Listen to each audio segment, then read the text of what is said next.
Hey guys, Rudy coming at you live from Palm Beach in Florida. It is Wednesday. It is September the 24th. And what I want to touch on today is something that I've spoken about in the past couple of videos or so. And that is that you probably need to ensure that you have some gold and silver. So some precious, maybe even industrial metals in your portfolio. And by precious or industrial, um, you can think of gold as a precious metal and silver and maybe copper as semi-precious or industrial metals too, because they're used in a variety of different processes in terms of communications and rechargeable batteries and things like that, right? But you do want to have some gold and silver in your portfolio. Now, when I look at the feed on Twitter, and you guys can follow me on Twitter if you want, but you got to be cautious because most of the time I'm just ranting there about all kinds of stuff and rambling about things that just irritate me or whatever. So if those type of things will offend you, stay away. But anyway, from Twitter at the bottom here, you can see my account on X is at Rudy Best. A couple of influencers. Here's Ryan Detrick, basically saying 39% of fund managers have 0% allocation to gold. That is simply amazing, and it shows we aren't anywhere close to gold fever yet. That also means for people like us, there is still time, right? It's still early in the, let's use the baseball parlance and say, we sort of at the start of the third innings or at the top, maybe at the top of the third innings. Onza says most fund managers hold zero gold. 39% have nothing. Only a tiny fraction of them hold more than 4%, yet the world is drowning in debt. Fiat is cracking and central banks are hoarding. Well, a little while ago, about a month or so ago, August the 6th, I made a video that I entitled Strike Gold or Strike Out 10 Junior Miners That Will Rock Your Portfolio. You can take a look at that one if you wish. It's about 18 minutes of your time that you can invest. And then I made two follow-up videos after that one. The first one was Revisited, which is basically sort of a recap of the first one.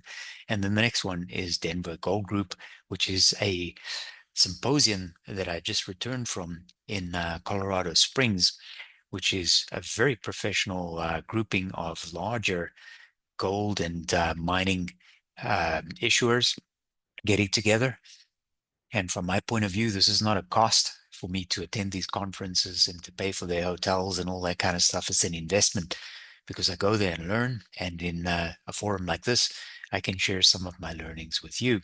So let's take a quick look here because in that video that I just mentioned to you, so on the previous page, this one over here, and the revisited one, I talked a little bit about Vizsla Silver being one of the equities that were in my sort of top 10 at the time. So what I'm looking at here is recent insider transactions. So I'm revisiting my revisiting of the original video, right?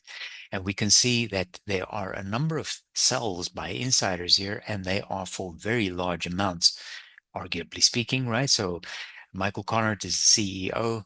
Simon Trumlek is the Chief Operating Officer. So when you look at this list here, you can see some sells by the insiders, and they're all recent. So August 25th, July 25th, July 25th, etc. One or two little buys by David Cobbold. The rest of them are all sells. And look at the amounts: 1.38 million, 884,000, 1.4 million, 500,000, 347,000, etc., etc., etc. Right? That's Vizsla Silver. But a related company called Vizsla Royalties um, has the opposite in play. And you might notice that these are the same names: Simon Trumlek, Michael Connort, etc. So you go back to the previous page. These are insider transactions from Vizsla Silver, and these are insider transactions from Vizsla Royalties, and they're all current as well, dating back to just last month or the month before. The amounts are not as large, but they are very frequent, right? So you can see sort of on the 15th, 17th, 23rd, 24th, Simon, Simon, Simon, Simon, 10 grand, 10 grand, 10, 10, 10. Michael Connor, 28th of July, 30,000. Michael Pettingell, who's the CEO of, or the president of Vizsla Royalties. So all the same insiders who are selling Vizsla Silver are buying Vizsla Royalties. Now, without casting judgment in terms of the actual equity itself and which one of these you should buy and add to your portfolio, I will add this sort of just as a cautionary note as part of your due diligence. You can always check to see what the insiders are doing. So in this particular example that I'm sharing with you, Vizsla Silver insiders are selling Vizsla Silver, but they are buying Vizsla Royalties. So guess what yours truly would do? Well, I would just copy because arguably these insiders know a lot more about the companies than what I do. So if that's what they're doing, I would exit my Vizsla Silver and just buy Vizsla Royalties. In other words, I'd exchange one for the other and just copy what they're doing. There must be a reason why, right? We do know, if you look on Google at Vizsla Royalties, you will see that there are a variety of different links, including YouTube videos where they talk about Vizsla Royalties being for sale. And that might be one of the reasons why the insiders are exiting silver and buying royalties, because once royalty sells, maybe you get a 2x or 3x on your cost basis, and you can put that money back into Vizsla Silver again for future development when they start producing, which is around about 2027. Right, so there's a lot of time, but these are things that you want to look at. So here's another example, right? We see this name here, John Brzezinski. He is the executive chairman of OSISKO Metals. And what we have here is in quick succession. So look at the dates: 22nd of July, 23rd, 24th, 7th of September, 9th, 10th, 11th, all right? Buy. And look at the amounts: 40,000, 40,000, 80,000, 80,000, 120,000, 40,000, etc. Look at the names right here at the bottom. Donald Ngovin is the actual president and CEO of the company, right? So these are insider buys in OSISKO Metals. So this is one that you might want to add to your watch list and say, hey, you know what? If these guys who are insiders are buying this many shares of OSISKO at market prices, sort of around 40 cents or thereabouts, CA is Canadian dollars. Maybe this is an interesting one for you to potentially add to watch list, or even potentially open a new position in, given the fact that the insiders are literally just buying hand over fist. Just for your information, John Brzezinski, who's the chairman, has invested about $1.4 million if you add up all of these together so far this year. So he's been buying quite a lot. Yeah, you see the same name again because John Brzezinski has recently joined the IA Gold and Silver Board of Directors. So as a member of the board of directors, he's actually been buying some of the stock. And once again, he's been buying in tranches of 5,000 shares at a time. You see the dates here: May 22nd, 26th, 27th. He bought again in June. He bought again on the 18th of June.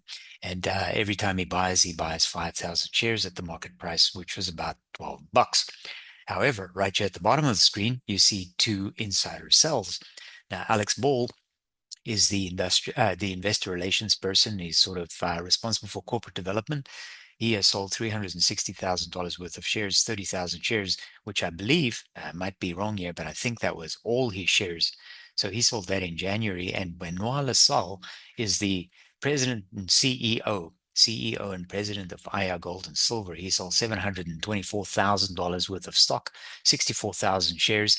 You got to be careful with some of these insider transactions because sometimes they are options exercises.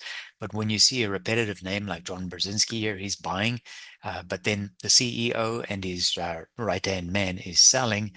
And then you have the same John Brzezinski here. It's the same person who is buying OSISKO Metals, right? So if this is a criteria that you use as part of your due diligence, then you can actually decide whether you want to copy what the insiders are doing or not. So what I want to do, though, is just talk a little bit about IA Gold and Silver, just very briefly, because this is a stock that's very intriguing because it shows huge growth potential. They are their assets are located in Morocco. Morocco is very mining friendly. In fact, the government of Morocco even assists them financially through a whole variety of different grants and things like that. But if we look at their results, it says IA Gold and Silver's earnings have been declining at a average annual rate of negative 11%, while the metals industry has been growing at 14%, right? So there's a delta here, which is not good at all, right? So despite the fact that the revenues are growing at an average rate of 27% per year, they are looking at an earnings decline of negative 11, while the industry that they are part of is growing at 14%. That's a diversion that is not very attractive at all, and something that you once again need to include in your due diligence. I'm just doing it for you, which means I'm saving you some time and hopefully some money, or at least, if nothing else, I'm mitigating some risk for you. Over the last couple of weeks or so, a few weeks ago, they announced their second quarter results.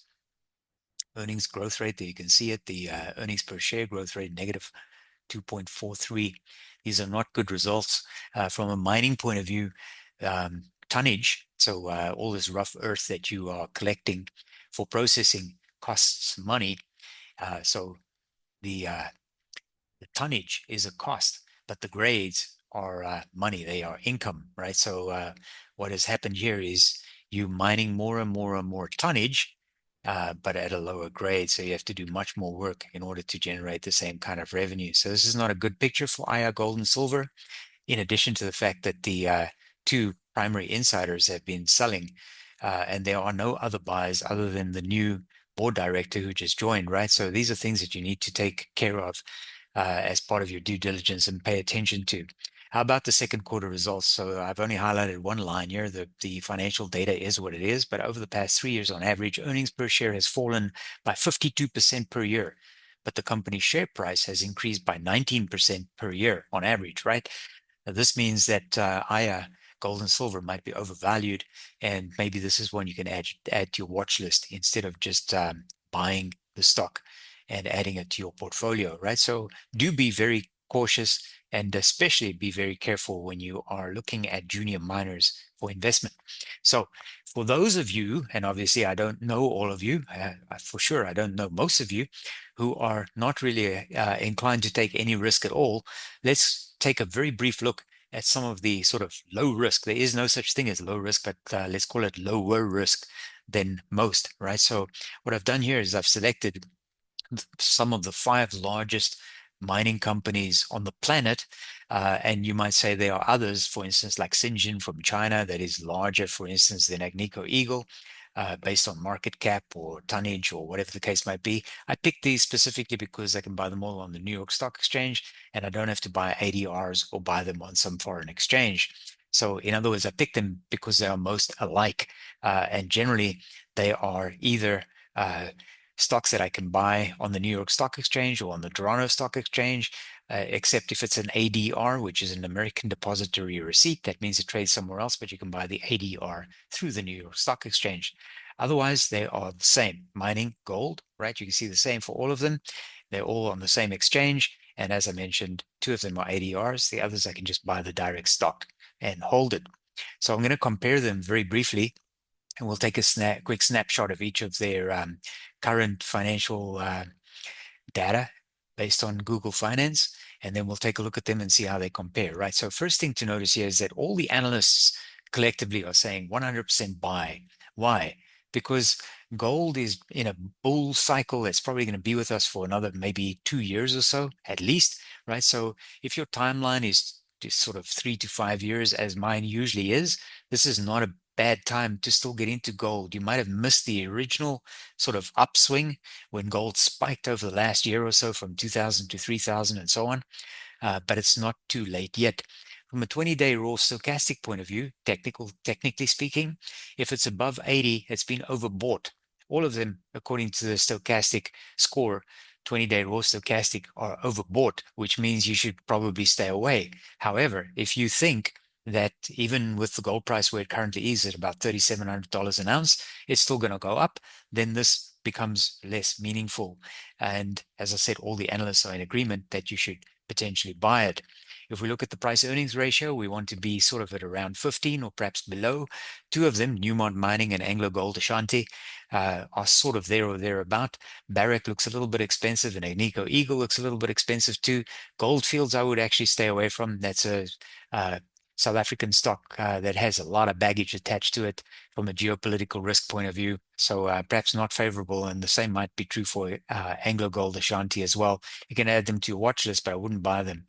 But if you wanted a sort of a more safe haven or a safe bet from a gold point of view, you could probably just add Newmont or Barrick or Agnico Eagle to your portfolio, and it'll be okay. I mean, the market's going to go up and down or whatever, but as long as gold stays around 35 to $4,500 an ounce, you will be doing perfectly fine with these absolutely stellar mining companies. They are top grade. If we look at the pricing over the past 6 months, you can see all of them over the last 6 months have done really, really well. In fact, the three I picked have done better than the two I did not pick. But if you are holding these over the last 6 months, you're probably happy with your portfolio performance, because 80% ain't bad. Even 54% is pretty good for a 6 month period. In fact, it's very, very nice. The other thing that you can do is to get yourself an indication of the price to book. is look at the annual sales, which in this case for Newmont Mining is about $18.6 billion, and then compare it to the market cap. And let's say this is $20 billion and this is $100 billion, just to make it easy math. Then you can sort of say it's generating approximately 20% in sales based on its market cap right now of about 100 or so. You could do the same here. So it's a 5x there. Let's call it 12 and let's call this 60. So 12 times 5 is also 60, right? Here's a 10x on Agnico. They're doing 8 billion in sales. They have a market cap of 81. So based on the sales that they're generating, Newmont and Barrick might be a little bit more interesting than Agnico Eagle right now. But remember, these things change as we go along. Let's quickly look, and I'm not going to keep you along on this one because I want to get back to those junior small cap mining companies that I mentioned in the previous video. You can buy a Newmont for about 83 bucks. It's up 50% for the past year. So that's a 1 year period. So you can see the graph looks very nice in terms of where we're trading right now. Look at Barrick Gold. Most of the uptick, though, has been sort of since August, right? It's suddenly spiked. There are reasons for that, and you can do that as part of your due diligence. You could figure out why that happened. But Barrick is a wonderful mining company, up 65% over the past year, and you can buy it for $33.86 on the New York Stock Exchange. Agnico Eagle, unlike Barrick, has had a more steady rise in price, which kind of matches the gold price, right? It's just kind of been going up little by little every few days or so. I mean, obviously it goes down as well, but where we are today, $3,800 an ounce, it's been a slow rise uptick over the past year, which if you look back, it's very fast, but on a day-to-day basis, it's super slow. Anyway, it's up 100% almost for the year, trading at $160 US over the past year. So the other one that I skipped here briefly is Anglo Gold Ashanti. You can buy it for about $68. It's up 137% in the past year. It's also spiked. This matches the gold price graph. This one does as well to a large degree. Goldfields you can buy for $40. It's up 166% over the past year. So if you hold any of these long in your portfolio, you're probably happy, right? So if I go back here, if you're up 50%, 65%, 91%, 137%, 166%, if you owned all of them, you would have doubled your money over the last 1 year. And look at the performance here, right? So on a 1 year graph, you can see the worst performer is up 156 and the best, the worst performer is up 50% and the best performer is up 150 something percent from bar charts. The interesting view. If this is part of your portfolio, congratulations, well done. Now, let me go into the higher risk scenario for the people for whom this would be a fit, right? So not all these stocks are age or risk appropriate. Not all of them are geopolitically risk equivalent, so there's a whole variety of different things. Obviously, I don't know who you are and I don't know anything about your financial situation, so it's not a recommendation. I'm just showing you what you could do and what you perhaps should consider doing in terms of your portfolio to get into some gold and silver. So over here, what I've done is I've taken some of my small cap junior mining companies, and I've spoken about them before, and I'll link to the videos that I mentioned earlier at the end of this video. But here I have the ability to buy uranium energy, and I've added a new one into the mix because it's still mining, but it's not gold or silver, it's uranium. I want to be in uranium because we are in a bullish cycle. For those of you who've been watching my videos, you will know that I also own Cameco, and Cameco, even though it's a big multi-billion-dollar corporation, is already a 5x for me. I bought it for about 20 bucks and it's currently trading at about $100 Canadian. So I want to be in uranium. So at the start of the video, I said you want to perhaps add some uh, precious metals and industrial metals, so gold, silver, copper to your portfolio. Maybe you also want to look at adding uranium to your portfolio if you don't have uranium in your portfolio. My pick here is uranium energy. They just reported today. So when I make a next video, I'll probably recap on uranium energy, and we'll see how we're doing on that one. Two of these I can buy on the New York Stock Exchange. That's Aris Mining and Uranium Energy. Aris is a mining company that mines in Colombia, and they have just extended their asset base into Guyana, which is a huge growth area because of the oil fields discovered off the coast of Guyana. So Aris is already doubling production in Colombia, and now they're adding a new potential production site in Guyana. So that's a good one. Sierra Madre, I've talked about many times before. I've also interviewed Alex Langer, who's the CEO, a couple of times. And one time was just recently, that's about an hour or so that you can invest. Before you invest in Sierra Madre, you first invest in my video and watch for about 50 minutes or so my interview with Alex Langer, and just say that's an investment in yourself and an investment that you make in terms of time before you put any money on the table. Heliostar is one of my newer additions. I've started buying Heliostar for the past 6 weeks or so. And next month, I'm actually going to visit Heliostar's assets in Mexico. So we're going to three of their mines. And for sure, I'll do a follow-up video on Heliostar as well, and maybe even include an interview with Charles Funk, who's the CEO, or Stephen Sook, who is the VP of Investor Relations, because that'd be a great one for you to potentially follow. Uh, for sure, you can add all of these to your watch list if you don't want to buy them because you feel they are too high risk for now. Talisker. Talisker is one that I didn't cover in that video where I said 10 juniors to rock your portfolio. Uh, Terry, who's the CEO of Talisker, was the first person who actually introduced me to Talisker via a company in Canada called Adelaide Capital. They provided the introduction. When I met Terry, I was very impressed with not only him as the CEO, but also with Talisker as a company. And I made a small investment. I've added to it since. But I'm going to talk to you about them and show you what they've done. So much like the mega caps that I showed you just a few minutes ago, all the analysts share the same consensus. Buy, buy, buy, buy, buy. The difference here is on the 20-day raw stochastic, uranium energy is completely overbought, right? It's above 80. None of these are significantly different. You'll see Talisker's had a huge rise. It's almost 100% now on the 20-day raw stochastic. The other ones are sort of priced to buy right now. Sierra Madre, from a technical point of view, looks to be the best buy of the five. However, there are always underlying fundamental in pieces of information that you need to knit together in order to make your investment decision. The three on the right-hand side have actually just started production. Sierra Madre started production early this year, so 2025. Heliostar has just started production as in July, August of this year, and Talisker has just started production as in August, September of this year. So the difference between those three and the two on the left is that the three on the right have just effectively started generating revenue. So prior to them generating revenue and mining and selling their commodity, they were sort of pre-revenue, right?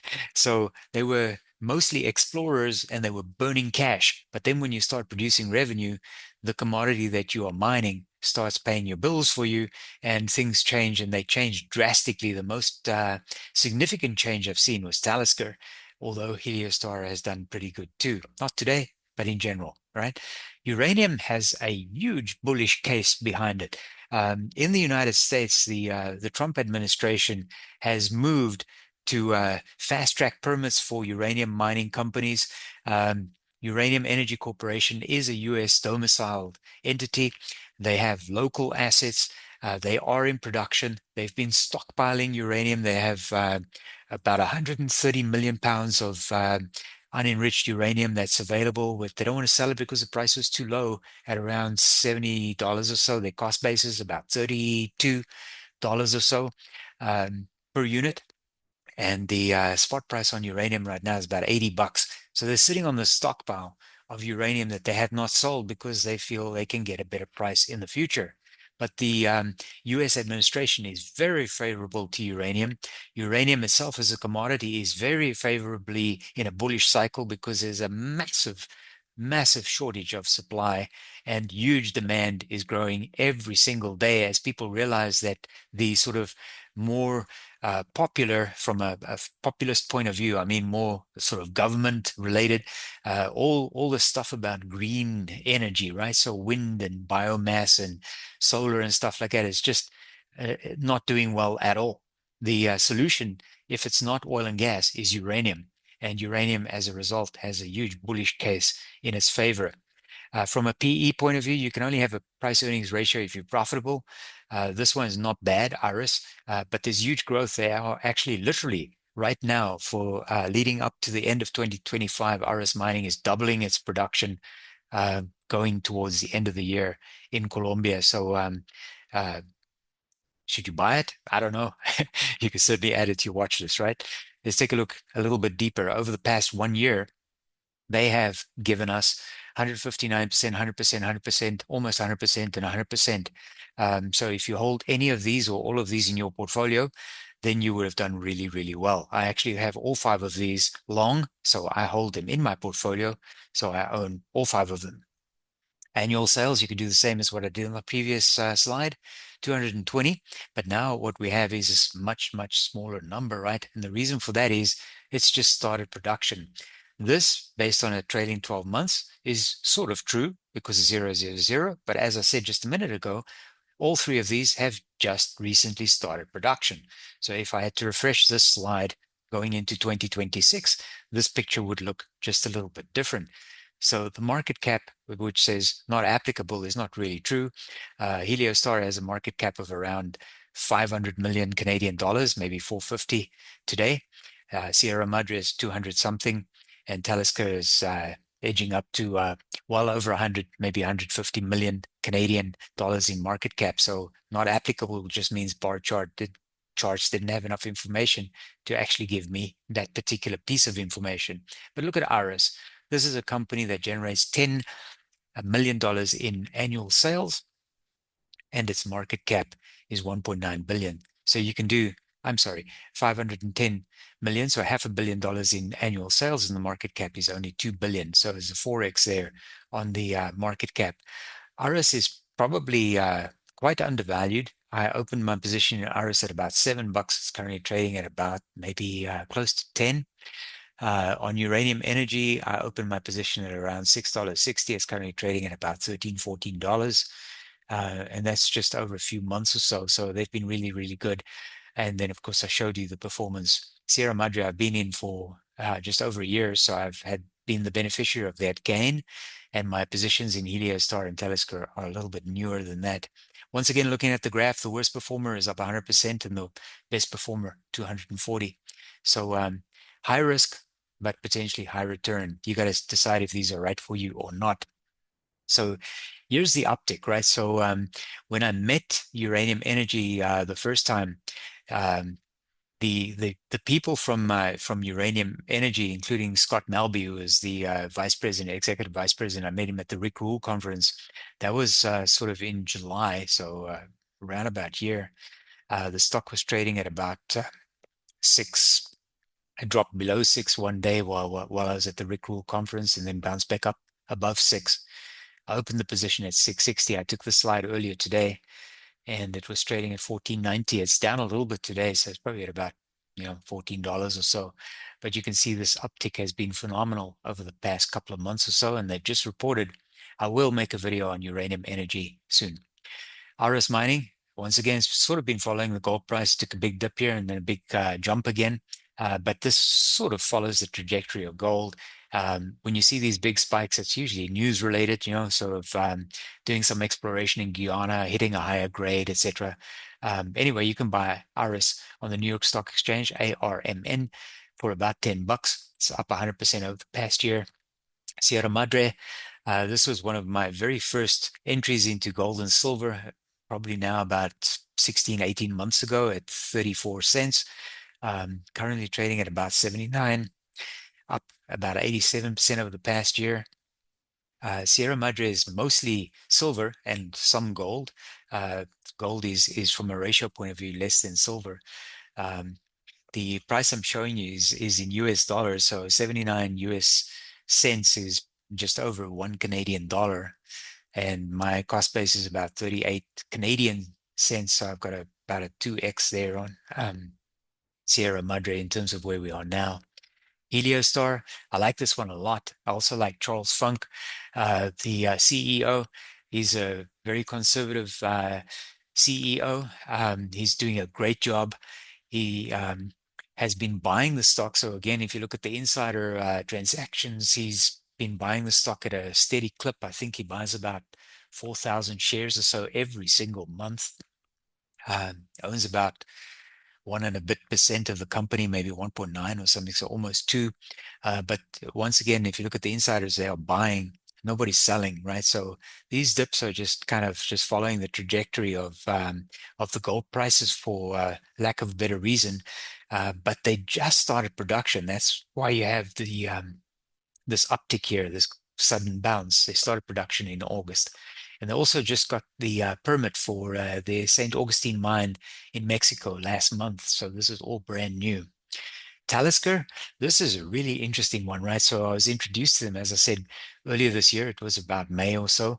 They were trading at about 48 Canadian cents when I opened my position. So this is US dollars.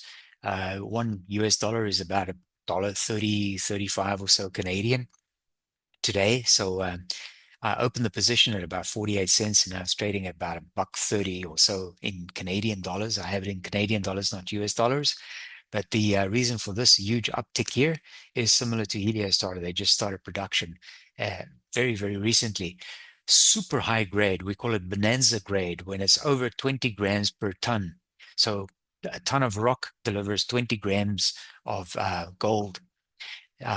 Super high grade. When you have more than 20 grams per ton of rock, it's very, very lucrative, very, very profitable. And that's where Talisker is right now. So this one you could possibly add to your watch list as well. You can buy it over the counter, 94 cents. It's up 234% over the past year, but most of the growth has been here. So that's the wrap, guys. Gold and silver. So I started off saying you should probably own gold and silver in your portfolio if you don't already have that in your portfolio. You can look at an industrial metal like copper as well. I have some copper also. So I have a position in Amerigo. And Amerigo, I also had an interview with the CEO that's in the library. That's about another hour or so of your time that you can invest before you put money down. Spend 15 minutes with me. It doesn't take a lot of time. It doesn't cost you much money. But listen to Aurora Davids from Amerigo tell you about her business before you make a decision to invest in the business, right? That's how we want to do it. You do your due diligence and then you make the investment, right? So I have OSISKO Metals, which is a copper mine in Canada that's probably going to be snapped up by a larger entity, or otherwise they'll go into production later, maybe 2030 or beyond, right? So I need to be patient on that one. And I have Amerigo, which is a Chilean copper factory. They actually take the tailings from the mine in Chile, which is state-owned, and they produce copper from the tailings, right? So I have those two copper ones. The silver and gold ones I've now shared with you, and I've told you also why, for some reasons, you may not want to buy some of them, like Vizsla Silver or IR Gold and Silver, and maybe buy something else like Vizsla Royalties or Aris Gold. So there are certain entities here that you could possibly say, well, you know what, a few people that I could potentially trust, like Rick Rule, Eric Sprott, for instance, the insiders themselves are buying this, so it could be good. And there are a few that you should probably stay away from. What I'm trying to do is just to give you some daylight as to whether these can be good for you or not. I'm going to add links to the three videos that I mentioned in this video to the end of this one. And then the other thing I want to do also is just very briefly mention to you that it looks almost as if it's time to get back into energy. Now, for those of you who've been following my channel for a long time, you will know that I started off and focused almost exclusively on energy because why not, right? When energy, and specifically WTI, was trading at $130 a barrel, we were basically printing money, right? And that's what I'm trying to replicate now with some of these gold and silver stocks. These are bullish cycles. They come around now and then. And right now we're in a sort of bullish phase for sure on gold, silver, maybe copper, definitely uranium. And we're starting to see perhaps energy, specifically oil, and to a lesser degree gas, kind of bottom out, and then we're going to spike again, right? So it's not time yet, but it's almost time to get back into energy. So anyway, if you like my stuff, you can subscribe. Otherwise, just follow along. Thanks for watching. Take care and goodbye.